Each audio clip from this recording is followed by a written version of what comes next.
हरे कृष्णा। तो आ गई है अनंदा एकादशी, जिसे अजा एकादशी भी कहते हैं। ये एकादशी इतनी महत्वपूर्ण है कि पूर्व जन्म में किए गए पाप के कारण अगर आज किसी व्यक्ति के जीवन में बहुत दुख है, तो वह दुखों को निवारण करने वाली एकादशी है आनंदा एकादशी। युधिष्ठिर महाराज ने भगवान कृष्ण से भाद्रपद महीने के कृष्ण पक्ष में आने वाली इस एकादशी के बारे में पूछा था। श्री कृष्ण ने उत्तर दिया कि हे राजन, कृपया ध्यानपूर्वक इसकी बात सुने। पाप विनाशक पवित्र एकादशी का नाम अजा या आनंदा एकादशी है। जो भी व्यक्ति इस एकादशी पर पूर्ण उपवास का पालन करता है, पूर्ण उपवास यानी कि वह अन्न का राई के दाने के बराबर अन्न भी ग्रहण नहीं करता। बहुत ध्यान देने वाली बात है कि हम लोग जब बाहर का भोजन खाते हैं तो उसके अंदर अगर भले ही हम दूध के बने पदार्थ भी बाहर के ले रहे हैं, जैसे मिठाइयां हो गई, तो उसमें कभी कभी जो हलवाई लोग होते हैं, जो बनाने वाले बाहर के लोग होते हैं, वो अपने अन्न के हाथ से बूंदी का लड्डू बनाया, उसी हाथ से बेसन की बर्फी बनाई, उसी हाथ से वह दूध की मिठाई भी बनाते हैं। और जो भी बाजार का है उसमें मिलावट होने की आशंका रहती है। इसलिए पूर्ण उपवास का अर्थ है केवल और केवल वह वस्तु खाएं जो वस्तु एकादशी के लिए बनाई गई है। तो उस एकादशी में खाने वाली वस्तुओं की डिटेल हमने वीडियो के डिस्क्रिप्शन में भी दी हुई है। और हम बार बार भक्तों को बताते हैं कि जो भक्त नए होते हैं उनको ये होता है कि चलो तुम जैसे तैसे एकादशी कर लो, लेकिन जो कई वर्षों से एकादशी रख रहे हैं उनको इसकी इंटेंसिटी, इसकी जो दृढ़ता है उसको और बढ़ाना चाहिए।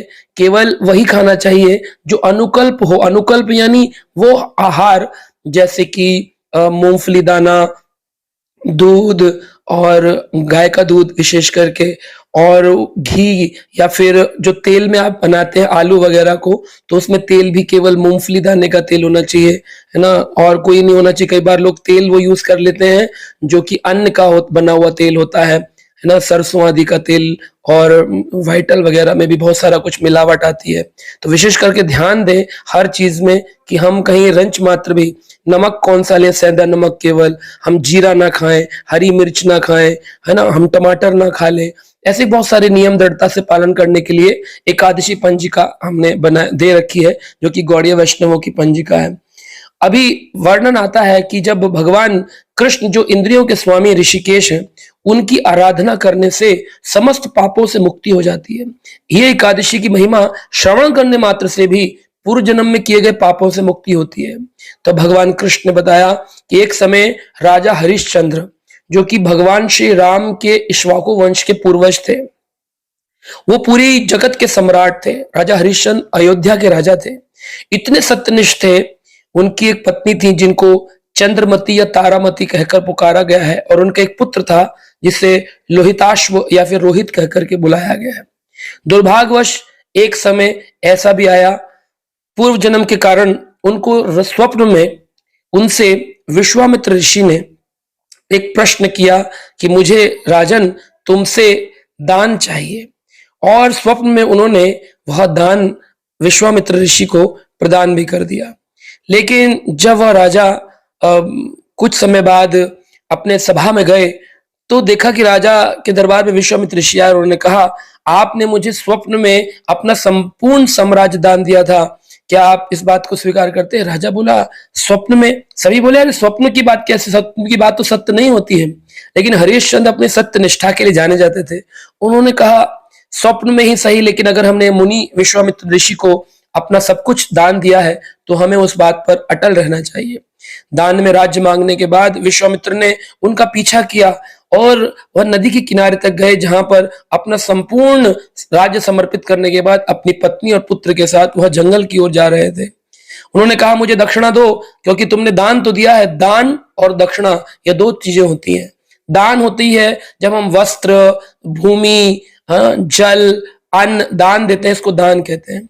लेकिन उसमें कुछ द्रव्य यानी द्रव्य देना पड़ता है, लक्ष्मी देनी पड़ती है, तब उसे दक्षिणा कहते हैं। कहा, आपने दान तो किया है लेकिन आपने दक्षिणा नहीं दी है, मुझे दक्षिणा प्रदान करिए। तो इस प्रकार राजा ने कहा, मेरे पास तो कुछ भी नहीं है। तो उन्होंने कहा, वो तुम्हारी मुश्किल है, तुम्हारा दान दक्षिणा जब तक पूरी नहीं होगी तुम सत्यनिष्ठा से गिर जाओगे। तो हरिश्चंद्र ने अपनी सत्यनिष्ठा को बरकरार रखने के लिए अपनी पत्नी और अपने बच्चे को एक ब्राह्मण के यहाँ पर सेवक के रूप में कुछ स्वर्ण मुद्राओं में बेच दिया। और उन्होंने कहा अभी भी आपकी दक्षिणा पूरी पूरी नहीं हुई है, जितनी दक्षिणा आपने मुझे स्वप्न में कहा था। तो उन्होंने फिर स्वयं को चंडाल के यहाँ पर बेच दिया। वह चंडाल जो कि शमशान में मृत शरीरों को जलाता है, डोंग। तो ऐसे काशी जाकर के राजा हरिश्चंद्र एक मृत शरीरों के जलाने वाले एक चंडाल के सेवक बनकर, डोम बनकर के काम करने लगे। और वहां पर उन्होंने कई सारे शव जलाए और ऐसी सेवा करते थे। एक बार उनके पुत्र को सर्पदंश से मौत हो गई, तो उनकी पत्नी ने कहा आपका पुत्र मारा गया है, इसका क्रियाकर्म कर दीजिए। उन्होंने कहा इसका भी कुछ कर लगेगा, वह कर तुम्हें चुकाना पड़ेगा। यानी कि अपनी सत्य निष्ठा से वो एक एक पल के लिए भी हटते नहीं थे, इतने सत्यवादी थे राजा हरिश्चंद्र।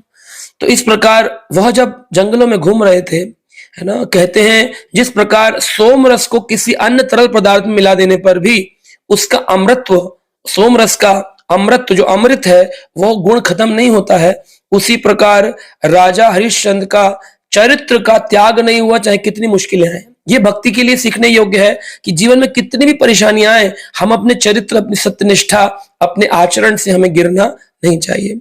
राजा ने इस स्थिति में अपने जीवन में कई वर्ष व्यतीत कर दिए। एक दिन अत्यंत दुखी हृदय से विचार करने लगे, मैं क्या करूं।